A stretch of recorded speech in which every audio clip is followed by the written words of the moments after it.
Coming up on today's Locked On Senators, we're joined by a very special guest. We've got half an hour with Belleville Sens head coach, David Bell. And he tells us all about our favorite players in Crooker, Egor, Jarventie, and what his goals are for the Belleville Senators next season. And how was learning from Brian Kilrea, Dale Howardchuk, and others influential to him deciding to pursue coaching? This is the Locked On Senators podcast. It's your team every day. Your Locked On Senators, your daily podcast on the Ottawa Senators. Part of the Locked On Podcast Network. Your team every day.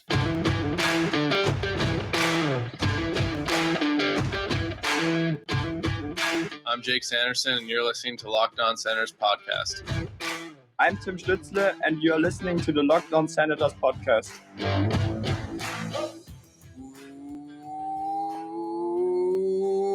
Welcome inside episode 800 of the Locked On Senators podcast. I'm Ross Levitan on the outskirts of enemy territory in Winnipeg, Manitoba, alongside Brandon Piller up in the Blue Mountains. Please like and subscribe wherever you download your podcasts, including on YouTube, where the road to 1 million views is oh so close. It's in our sights. Let's get to 1 million views on YouTube. Today is Wednesday, May 17th, and Pilsy, we've got a fantastic interview coming up with David Bell. But before we get to that, the Senators' bids are in, and now we wait. And now we wait. We've been waiting, and now we wait. There's been 4 final bids. A lot of rumors going around about how those bids were received, and maybe some close to $1 billion, some not, some with some intrigue about whether they're going to be able to back up what they're putting on the table. But I just hope this gets settled soon, Ross. You and I are not business journalists, that's for sure. So we leave all of that to our good friends Bruce Garriock and Ian Mendez. So we're following along just like you guys. Yeah, they've been on the beat for almost 200 days, it feels like, since the Senators were officially announced for sale. So when anything breaks, we will have that broken down for you. We already have Ian Mendez in conversation. We're going to get him on the show hopefully next week. We're working on a time with Mark Mathot. He's covering the OHL championship right now, so we'll see if we can make the timing work. They're traveling on Friday, so that's a little behind the scenes, but I can tell you, watching the WHL final last night, it's great that this junior hockey's on TSN because it's really good hockey. I turned on the TV last night, Pilsy, and Carson Latimer was in the process of scoring, so that was great to see, and then they allowed 3 goals in 45 seconds, which has to be close to a record for 3 fastest goals. Yeah, especially in the WHL final. That's wild. And Zach Ostapchuk got in the mix too. So you love seeing the Winnipeg Sens doing well. Pilsy, I was at the game, the Senators' 3rd fastest 3 goals in a single game. The Phillips retirement game. Yes, it was. The Chris Phillips retirement game. Vlad Nemesnikov scores. Then Artem Anisimov scores. Then Drake Batherson scores as well. You know what, though? We were also at the game for the 2nd fastest 3 goals. You and I were in line to get a beer when the Senators played Montreal. We missed Parker Kelly, then Josh Norris, then Mark Pastelik score in that 6-4 win over Montreal. So 3 goals in just over a minute. And the fastest 3 goals in Sens history was in 2007. Get this. It was a 3-1 win for Ottawa over the Rangers, and all 3 goals came in 52 seconds. Nice. That's how you get it done. Bang, bang, bang. Danny Heatley, Chris Phillips, and Patrick Eves, the goal scorers in that game. Okay, that's a little fun look back. And you know what? Let's see Winnipeg get back on the winning ways tonight. Hey, funny enough, they lose. I believe the score was 6-3 at the end. Might have been 6-4. 6-3. 6-3. Okay, well, Lats had a goal and Zach Ostapchuk had a goal as well in that game. So Sens prospects doing well in the WHL final. All right, we've got a player who's played basically everywhere in the world on today's show. And with David Bell, this was an eye-opening interview for me, Pilsy. You see him so serious in these interviews after games and all of that. But he was relaxed. He was having fun. He's telling us he's interviewing assistant coaches to replace his old spot on the bench. This is a fantastic interview. Top 10 easily in our show history, I thought. Yep, I would agree. I think anytime we get a chance to talk with a coach, it's so intriguing, especially Ross, a coach that we don't really know that well. Sure, he's been in Belleville since 2019, but he's an assistant coach. You don't hear from him that often. So I think it's just incredible to be able to kind of have us learn about him and to be able to introduce him to Sens fans as well. And I think everyone's going to love it. I like how I allowed myself to tee him up to just chirp us for our poor work in Belleville. So I think a lot of laughs, and I think that we basically did a little public makeover because I think people just saw these little clips, but then we talked to Egor, we talked to Angus, and they're like, no, Bellsy is the guy. We talked to Footy. Everybody loves this guy. And we're like, why so serious? But man, he was in a conversational mood. He's coming back on the show. Like, we said this with Troy Mann.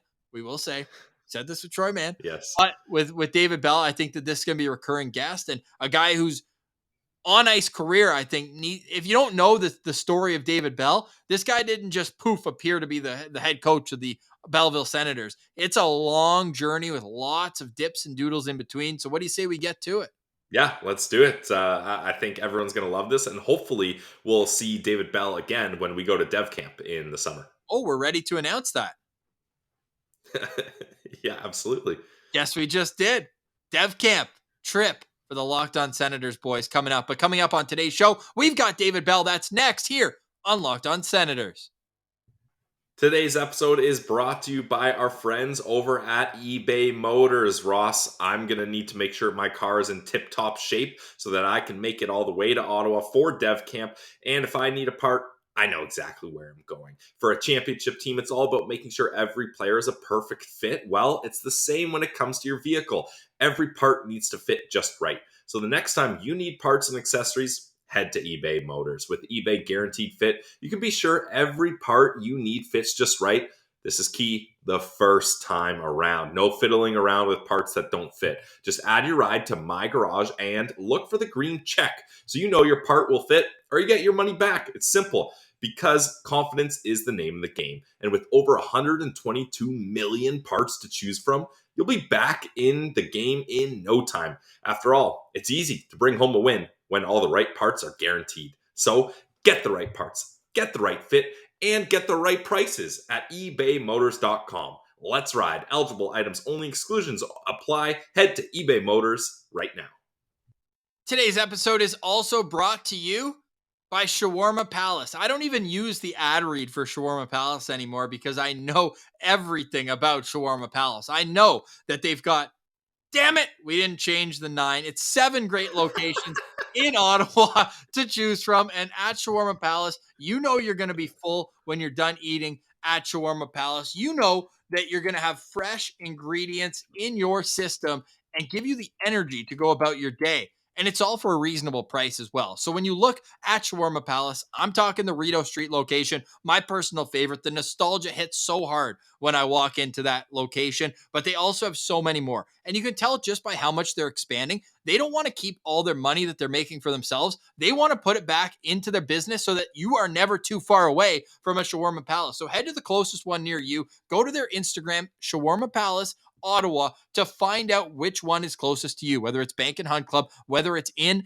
near baseball town like downtown Core, Gladstone, Bank, that area. They've got one in Orleans. You're really never too far away, but you can also order Shawarma Palace online. So go get the platter today. Ask for the extra garlic sauce. The Levy special is the extra garlic sauce on the chicken platter. Do it for me. I'm coming to Ottawa soon. I'm so excited to go to Shawarma Palace. Always my first stop. Now go eat like a royal. Go eat at Shawarma Palace right now. Any of their 7 locations. Make sure you let them know when you go there that Locked On Senators sent you. Sorry, my mouth is watering when I talk about my good friends at Shawarma Palace. All right, let's get to today's interview with the head coach of the Belleville Senators. Here is David Bell. All right, we now welcome a very special guest, a Wyerton, Ontario native. This former Ottawa 67 played 7 pro seasons before swapping out his skates for a suit, immediately jumping behind the bench in 2004 and never looking back. This season, he finally got an opportunity to lead a professional team and earn the right to be named the 3rd head coach in Belleville Sens history. David Bell, welcome to Locked On Senators. Thanks for joining us. How are you doing today? I'm doing excellent, man. Glad to be here. Oh, we're fired up to have you. First things first, I mean, an ice hockey coach in the summer, what's a day in the life look like these days? Well, today it's interviews for the assistant coaching position, but it's try to catch up on the family time, try to reintroduce myself to my wife, and get some sleep habits back to normal. Yeah, that's definitely a part of the off season to try to catch up on there. Now, are you a guy that likes to do interviews for your staff? Do you have much experience in that, or is this kind of a new experience for you? Well, it's first time I've put together a staff myself because I inherited a staff in Niagara. Actually, I had to hire a guy my second year, and then in Quad City, it was a solo ship I ran. So this is a first for me to build a guy right from the start of the process to the end. So it's neat. So do we know, is Ben Sexton coming back next year? Do you know that? Is it more replacing? Yes. Ben is back. Justin Peters is back. Fred LeMay Awesome. is back.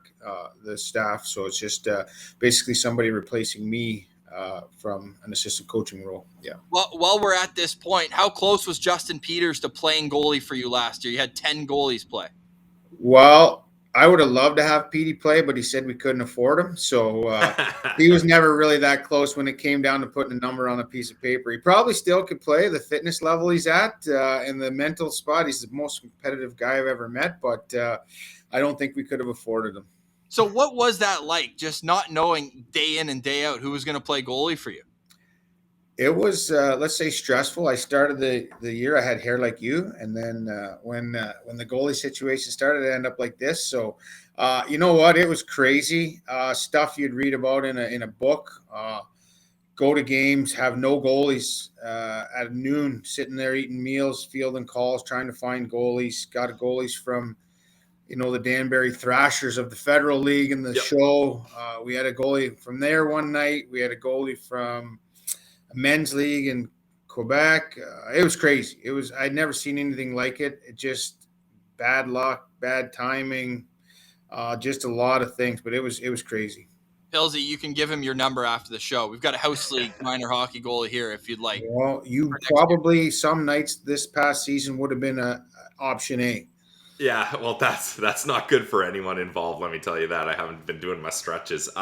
We are a goalie-friendly show. We'll have you know, Ross and I both played tendy growing up. Now, are you one of those coaches that are you involved with the goalies, or are you kind of like those guys are weirdos? I'll just let Justin Peters tell me who I got to start tonight, or what's kind of your relationship with goaltenders as a coach? Yeah, well, there's two things. You show me a good goalie, and I'll show you a good coach. Yep. So they have to be my best friend, but I don't understand the position. I just my knowledge of goaltending is keep it on the right side of the goal line. So I like to have a relationship and talk to them, but I know that they are weirdos and don't like to talk and all that stuff. So I leave that stuff to Justin, and Justin does the post-game analysis with them and actually even tells them who's starting and not starting and why. So he's unbelievable at that. He's really, really good, and I let him run his department. All right. Good goaltending chat to start off. I know this is going to be a great interview already, but we always like to rewind the clock all the way back. I know you're a small town Ontario kid. How did you first fall in love with the game of hockey? Well, probably like every other Canadian kid in the backyard, my dad making the rinks, right? So went from my dad building the rinks and my younger brother, older sister out there, and the neighborhood kids coming over to play. And then from the small towns, skating down the road to the neighbor's pond or to the cow field that flooded over in the fall and skate on it. But it's funny when people ask me where I played, or where'd you play AAA, and I say I played in a D center. And what do you mean a D center? They don't even know what they are. But the town I played in was a little town called Shallow Lake, and if you came into town from the one end, it said the population was 450. And if you come in from the other end, it was 400. So I don't know how they did that and never changed it. But depending on which way you came into town, it was either 400 or 450 people in the town. So, and it's funny because little wee organization like that produced quite a few NHL and pro players that came out of this little D center, Shallow Lake. It was good. Yeah, there's a lot of good stories from small town Ontario hockey, that's for sure. Now, when you were playing junior, you were playing with the Ottawa 67s, and at that time, they were sharing the Civic Center with the Ottawa Senators, the pro team. Was there a lot of crossover there? Like, did you guys get to bump into those guys a lot? You get to see kind of their practice habits, their before and after game routines. Like, what was that like? Yeah, it was good. We actually shared the same hallway, like where the 67s are now. Both those dual dressing rooms, they were both of our dressing rooms. So we would practice, like say on a game day, we would practice at 3:00 and have to be fluffed out of the arena before game time. But we would always hide and stay in the room and hide around and see the Bradshaws and Yashin at the time and those types of guys and got to know them. And then actually, my one year, I think it was my second year, there was an NHL lockout, and a lot of them ended up skating with us. So we'd go down to the market, and those they just want to be around the guys around the room. So we'd end up down the market with Yashin and who else was young on the team at the time? I can't remember, but it was. What about Mr. Hollywood, Alexandre Daig? No, he probably went over the bridge, and we weren't allowed to go over. And I always followed the rules, so we didn't. I didn't go over the bridge to Hull, so I had to stay in the market. But no, it was awesome. It was good to skate with those guys and just watch them and stay and watch their practices and just be in the hallway, watch them prepare for a game. It was neat. Well, even between the NHL and OHL team at that time, the most famous person of all was your coach, Brian Kilrea, one of the most legendary coaches in hockey history. Were there any lessons that you recall and that you still pass on to your players that he taught you?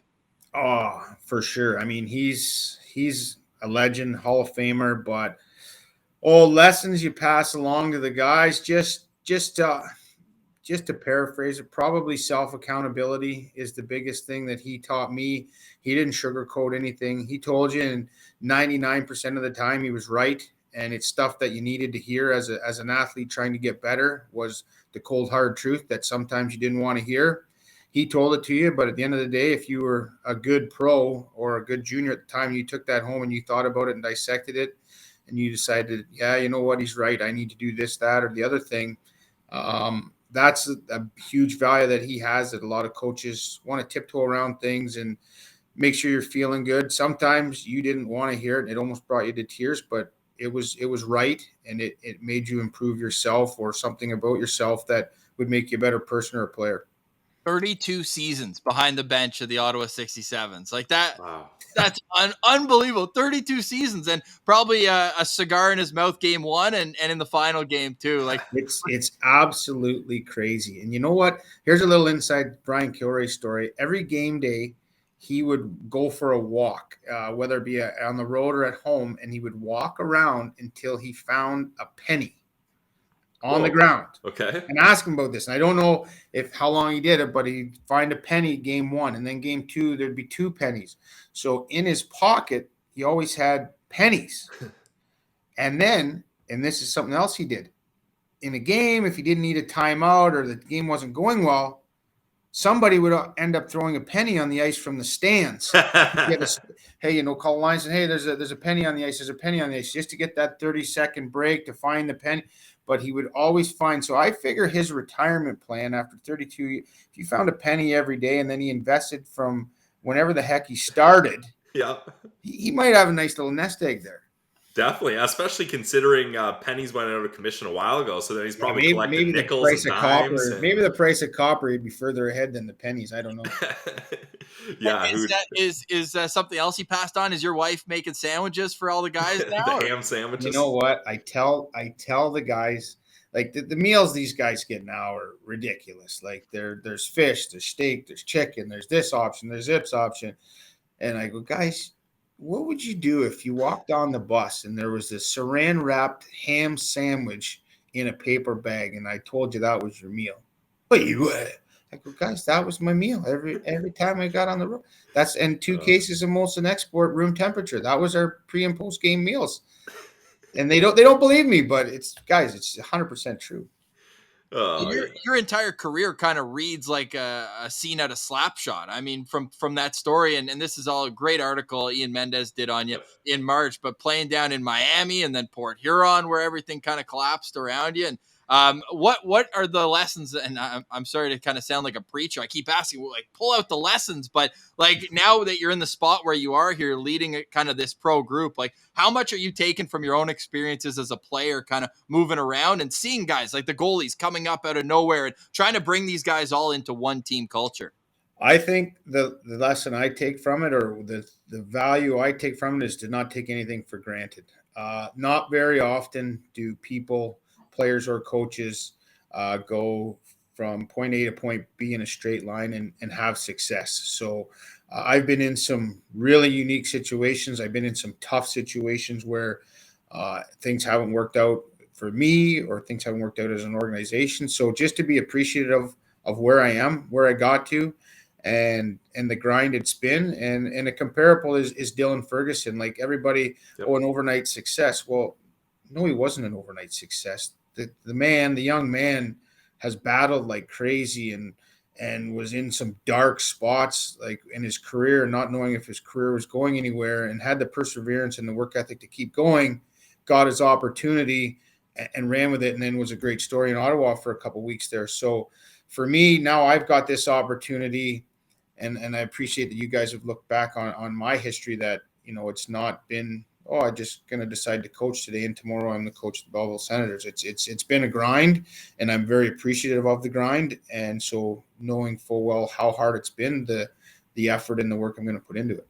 Even just from when you started coaching, 2004, and funny enough, one of your first star players was a former now Ottawa Senator, and Bobby Ryan, the year his draft year too. But how has the style of how you have to treat the young kids in whether it's the OHL? I mean, you got a really young team here, even for AHL standards as well. Is it a lot different of how you have to treat the players from when?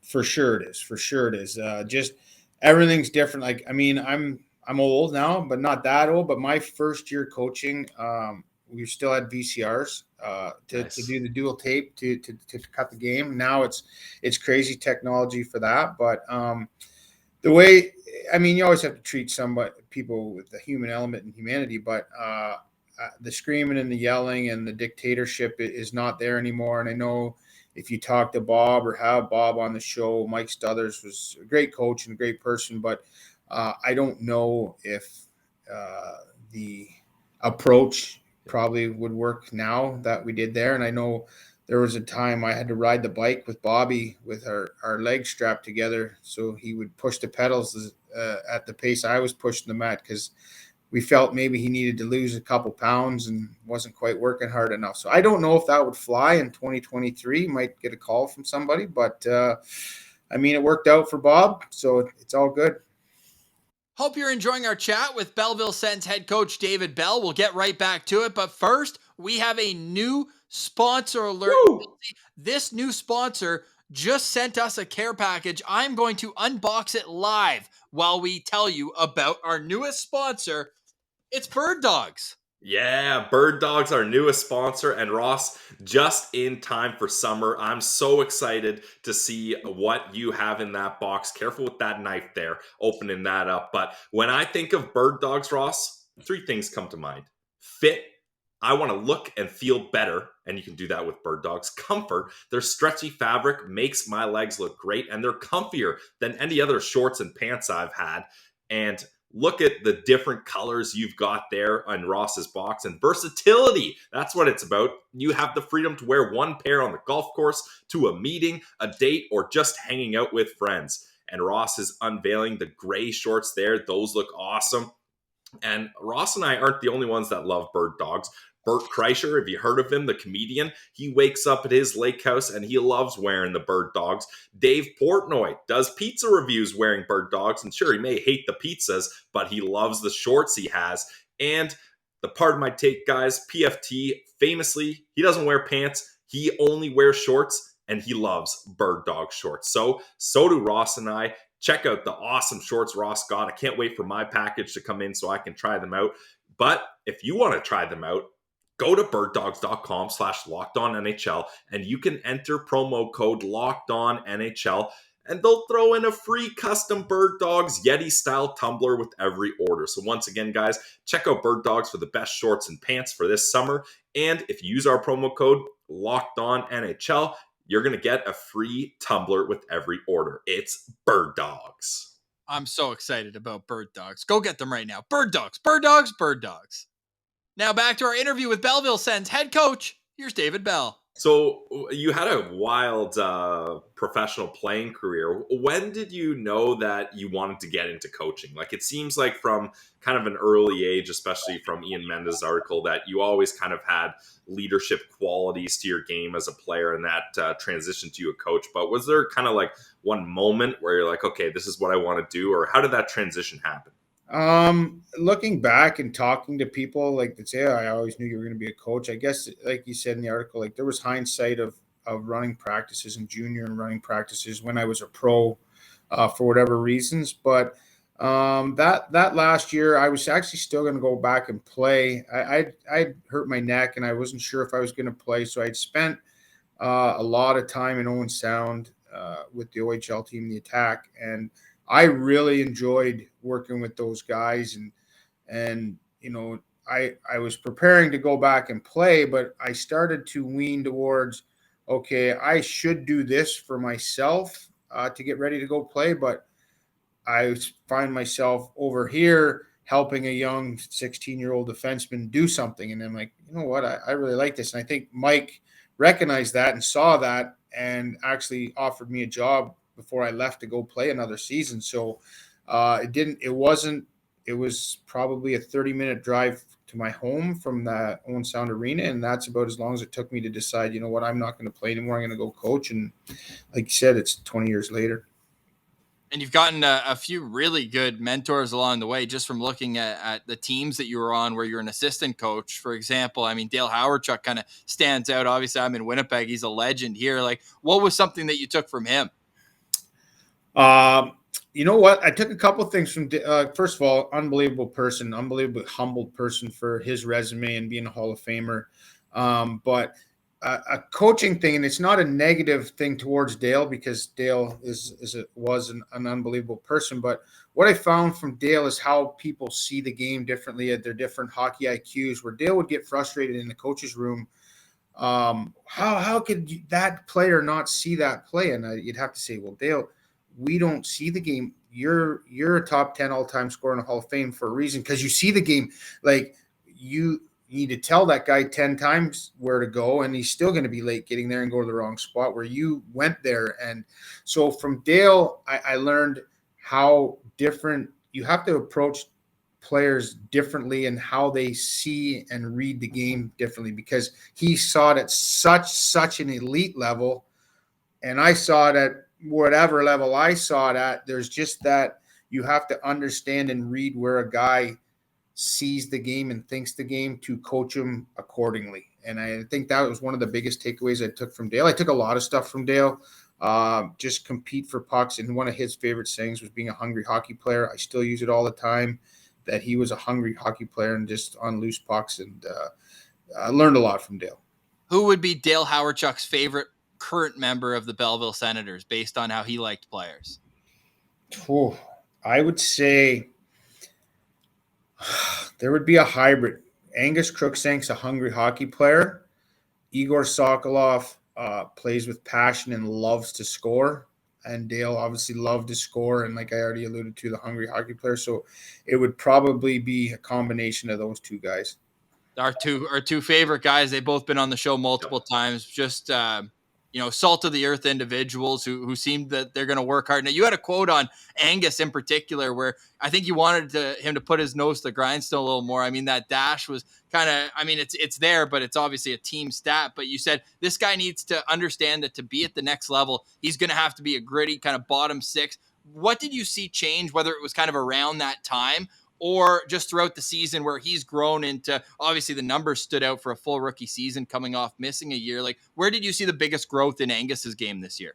It was at that. I mean, the number got away from him a little bit there. And like you said, our team wasn't having much success, and you can't, when you're losing by big margins, somebody's going to get dashes and multiple guys are going to get dashes. But Ben Sexton and him, they had a little sit down at probably Christmas and, reset them. Like, let's reset you at zero and let's be more conscious. And, everybody instinctively wants to put numbers up and they think that's what's going to get them called up. But at the end of the day, I don't think, and as good as Angus is, and he had an unbelievable year and a great year, he's not going to go up and replace Josh Norris or Drake Batherson on the top line or even the second line. I don't think he's taken Stützle or Pinto or however the heck their lines play out anytime soon, right? He needs to recognize how he's going to get there. It's going to start on the bottom, and wherever he goes from there, he can climb. But you have to start there, and to start there, you have to be good defensively, because that is your responsibility when you get to the National Hockey League and you play in the bottom six, is to be defensively safe. And that was just a conversation we had, and I think he took it to heart. And between him and Ben doing video and resetting that number at 0, I don't want to say the number, but I think by the season's end, when they had the reset, he was a plus 7 or 8 player, which is awesome. So I don't even know what his number was that he ended at. We're not looking at that. It's he improved and reset and redid his game and became a plus player for the last 35 games of the year. So that's good on him. Now you look at the two of those guys, kind of different approaches pregame. Egor's having fun, having all the handshakes, having fun, whereas Angus is just dialed in. Is there a point with Angus where you're like, hey, like, to play your best, like, you got to relax, or do you let him get all tightly wound knowing that that's how he thinks he can play the best? That's everybody's got an individual identity. Angus is as wound as tight as they come, and it's awesome. And you can poke at him and he can get white round up. And I love doing it. We play him 3-on-3 when he was injured, and that was part of his downfall, and losing to the coaches every time. If you ever listen to this, he knows that is a true stat, that he lost to us every time, because you could get him so wound up and almost distracted. But that's his MO, that's his motor, and that gets him going. Now he's a guy, again, he's so serious. And again, going back to like a Ferguson or myself, like the injury he had and the length of the rehab that he had, I don't know if I could count on my hand how many guys could do the rehab he did for that. Like, yeah, rehab for a week, rehab for a month, rehab for 6 months. Okay, it's hard, but I'll do it. This guy rehabbed for a year, and every day he wanted to push the envelope more. The trainers would be mad at him, the coaches that were skating, because he always pushed, and it didn't last a week. It lasted the entire year. So to have the success that he had is not surprising, because to see his drive and his will to come back from that injury, and a year of it, like a year is a long time, guys, to know you have 0 chance of putting on the jersey. 0. Come to the rink every day, do the crappy by yourself rehab and alone on the ice. It's a long time, and he did it every day. And so the success he had this year was not surprising when you're behind the curtain and saw how hard he worked. Yeah, you can definitely see the passion with Crooker for sure. And you mentioned the passion with one of our guys, Egor Sokolov, a friend of the show. And you said, look, putting up points isn't necessarily the be-all, end-all if you're going to get called up to the NHL or not. Now, Igor's had a lot of success in Belleville, and he finally got a good chance at the end of the NHL season this year. But in your opinion, what is it that Egor what are the final touches he needs to do to have a good shot at making an NHL roster come training camp? Well, I don't make those decisions up there, so it's not my opinion and doesn't hold a whole lot of value. But I think if you talk to Egor, everybody wants to get him to get a little bit faster, a little bit more quicker. I mean, he's a big man, but if he can get to spots and get on the forecheck a little bit quicker and get some separation speed, I think that would help Egor and just to be consistent. I mean, he's a streaky goal scorer that he scores in bunches, and again, you can name any guy on the roster. You got to know how to play defense and be tighter defensively. But I think the biggest thing for him is to be a little bit quicker. Yeah, and another prospect we're really interested in and Sens fans have high hopes for is Roby Jarventie. And he kind of had an up and down season with injuries, and it was tough for him to find consistency. But near the end of the year there, we noticed he was playing a lot of his time at center ice, which was kind of surprising for us. Always pictured him as a winger, but he had success there. What was the kind of thinking behind moving him from the wing to center? Well, there was two things. There was out of necessity with our injuries and call-ups to Ottawa, which I think at one point Ridley Gregg, Chartier, and Kaslik, all these guys being up, we didn't have a lot of centers, but we always were tinkering around with it because he's such a skilled guy, and when he has the puck on his stick, he's super dangerous. So obviously, centermen typically have the puck on their stick more than the wingers. So. And Roby sometimes would get disinterested if he didn't have the puck. So how, it solves two problems. It gets him the puck more often and keeps him engaged in the game. And he did well at it. And again, to a guy's credit, he'd never played center, and to get the puck carried through the neutral zone is one thing, but the finer points of where he goes in the D zone or how he takes a face off, he was willing to work at that. And I think, he put into it a lot of effort to get better at it. Again, did a lot of video with Ben, and he ran with it and had some real good success with it. And it's hard to imagine now that 3 years into his AHL career that he's still only 20 years old, right? He came over and he was the youngest player for a couple of years. Did that get frustrating, do you think, for him, maybe not being able to do the same things he was doing overseas early on?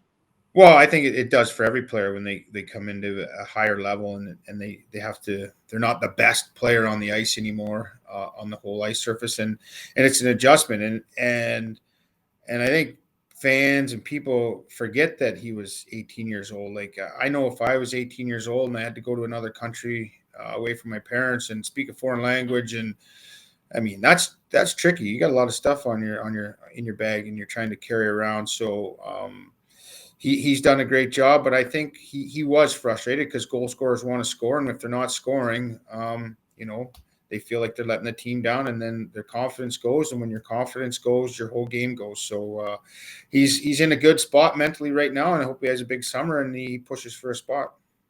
Yeah, I think Roby Jarventie is a guy we're all excited about. Now, final question for me, Dave, and thanks so much for joining us. This has been awesome to get your insight. We always love interviewing the coaches. They got good stories from their playing days and good insight as well. I think in the summer is key too, Pilsy, because he's not worried about all line combinations and the forecheck and that. It's nice. It's nice. Like we're on the golf course, Bells. Yeah, exactly. We can do the next one on the golf course. I'll just take it and we'll do it on the. You can see my golf game. There we go. With a good time. Yeah, let's do that. But for now, final question for me is: what are your goals with this team next season? Now, I'm not expecting you to have bold, big statements, but just for you personally, what are the things you're focusing on having this team achieve or improve on next season with your first full season as head coach here? No, that's a fair question. First thing is I think you got to look at where Ottawa is and different phases of where teams are. I think one of the biggest jobs we have to do is whoever we end up with down here, we have to get those guys identified to be ready to get called up and be contributors in Ottawa, because obviously Ottawa's looking to take that step and win. So I don't think guys are going to get charity call-ups anymore just to get a game. They're going to get called up to be a factor in winning a hockey game, an important hockey game, whether it's November, January, March. I think to get these guys ready to, whether it's a guy that has a deficiency in the NHL, to work on it down here and get rid of that, so that when he gets called back up again, that he is ready to be a contributor at the NHL level. And I think if we do those things here, and this is my belief, that winning is a byproduct of that. So obviously we want to win more games than we have here. And it's just a winning culture. Like, don't accept losing. They're not accepting losing up top anymore. We're not going to accept losing here. But as far as records and wins and losses, I think that takes care of itself. If we're pushing these guys to get better and closer to being NHL players, then we're going to be a better team. I love that answer, Belzy, and it actually goes into my final question for you. And in the press release, when you were named the third head coach in Belleville Sens history, Pierre Dorion commented on the cohesion between your coaching staff and the National Hockey League coaching staff. How does that work? When you guys want to play the same system, are you in daily contact saying, okay, we're changing our forecheck a little bit. Can you do the same down there? Or is it just kind of game by game, or is it week by week? How does that all work? No, there's a little bit of that, and I think that's one of the changes we did make. We got more in line with some of the structure that they do up there. Just for example, if a player's going up, and it might seem like a small thing, but a small detail of a forward coming back into the defensive zone, where here we had them going to point A, and in Ottawa they go to point B. Well, that player gets called up and goes to the wrong spot up there, and it's a goal against. The kids sent right back down here. So to give those kids a chance to succeed when they get called up, the more cohesion and the more similar our systems are, I think it works well, benefits the player better. So if they're struggling with a wall work here and we know they're going to be on the wall in Ottawa, well, let's fix that problem here so that when they go up there, they don't have that problem. And it just takes a little bit more think out of the game. So when they go up, there's not, okay, here I'm doing this and this and this, and then they think too much, then they slow down, then they're right back down here because they're not playing with enough pace to be in the National Hockey League. So if we can take a little bit more of the think out of it when they get called up and they can just play with their instincts and their energy, hopefully some guys have more success when they go up. Perfect answer, David. I really appreciate your time. Final question, though. Has the video, I know you cut video all the time, it's never been as good as it was in 2019-20, right? The camera 2 angle that you guys get, it's never been better than 2019-20. Are you one of the guys I got to blame for never following the puck and looking at people in the stands all the time? Well, that didn't go the way I wanted it. I'm still looking for that person when I'm in an intermission and I want to look at a face-off and the camera's looking at some let's say young female in the stands to get to go back to the puck drop. So we missed the puck drop. Yeah, you're that guy, are you? Okay. Yeah, well, Pilsy was doing the instant replay. He was making sure it was nice and slow motion. Yeah, I had the replays going for you. Don't worry about that. Okay, fair enough. Okay, yeah. Good to know. Well, if you're trained by footy, we can't fault you, right? Yeah. Well, we're just going to blame footy. I mean, don't we all? That's what I do. So coffee isn't hot enough? Footy, come on, man. Let's go. No, you guys have a great program there. We appreciate your time, and we're going to take you up on that. Whether it's on the golf course, we're going to stop by Belleville. Yep. Are you going to be in Ottawa Dev Camp? Do you go up for that? Yeah. We'll be in Ottawa. Yeah, right. I'll be there. So sounds like we might have to do something over Dev Camp. We'll be in touch. I love it. Really fantastic. Really appreciate the insight, and we'll do it again soon. All the best, David. Perfect. Thanks, guys. Appreciate the time. All right, Pilsy. Hope everyone enjoyed that chat with David Bell. I mean, what more can you ask for a head coach who's looking to the future, looking to be in the same cohesive mindset as the National Hockey League team? I see big things ahead for David Bell, and we're looking forward already because this guy's got stories for days, Pilsy. We barely scratched the surface on what David Bell's hockey career entails. Yeah, absolutely. He's a very interesting guy, especially when you consider going through all the minor leagues in the 90s and early 2000s. It was a different world back then, that's for sure. And then having all that lead up to a coaching career, a long coaching career. And we mentioned it. You talk to the players on the team, Egor, Crooker, they all love the guy, and they're ready to run through a brick wall for him. And I'm excited to see how Belleville Senators season goes next year. Pilsy, any final thoughts on today's show? Final thoughts for me are, it's going to be very interesting. We've got our own ownership situation happening here, but the votes on the Tempe Arena in Phoenix, Arizona did not go well. They voted down any new type of arena in that area. So, Ross, you may have witnessed one of the last games the Arizona Coyotes play, as this is going from 0 to 100 real quick. I thought maybe they'll ride it out in Mullet Arena and try to figure something out again, but how many tries can you have before it's just not going to work? And people are rapidly talking about relocation. You got a couple options. Top 3 for me, Quebec City, you got to get them a team. I'm all over that. I'd love to, but it's not going to happen. You know, they've been averaging 18,000 people for their Quebec Major Junior Hockey League team in the playoffs. Yeah, it's insane. So who knows? But then also, if you want to keep it in the West, Salt Lake City would be a great spot. They've got the basketball arena there. And then same with Houston. Houston, one of the biggest markets in North America, and no hockey team. So you know what's right behind Houston? Hey, Houston's 4. You know who's 5? Phoenix. Yeah, good point. But Utah, I think, is probably the play. They're coming out of nowhere. I think they want an expansion team in Houston. I think that they're going to start from the scratch. The one thing I will say is, if they bring a team back to Atlanta, what are we doing here? I mean, with a third time's a charm, I know, but I don't see it. I don't see it. Yeah, that's fair. That's fair. Final thoughts from me. I just want to give two shout outs. One, the Windsor Spitfires are going to do an event this summer for Bob Jones, the Sens assistant coach. Awesome. He's been diagnosed with ALS, so that's going to be a fundraiser. We'll talk about that when it comes up, but that was just announced today. So we really do want to make sure that we're, taking part in whatever way we can to that initiative. And also, congratulations are in order to Thomas Chabot, who is now engaged. He posted on his Instagram yesterday. Marion is his long-term girlfriend, now fiance. So congratulations, the Sens family getting a little bit bigger. So just wanted to give some stick taps to Shabby for that. But for today, we say goodbye. Lots of great content coming up tomorrow, later in the week. Hopefully Meth will join us, if not next week. And we've got some requests out. And we believe, by the way, talk about burying the lead, we believe we'll find out next week sometime when the Senators are sold, who the preferred bidder is for the Ottawa Senators. But for today, we say goodbye. For Brandon Piller, I'm Ross Levitan, and this has been the Locked On Senators podcast, your team every day.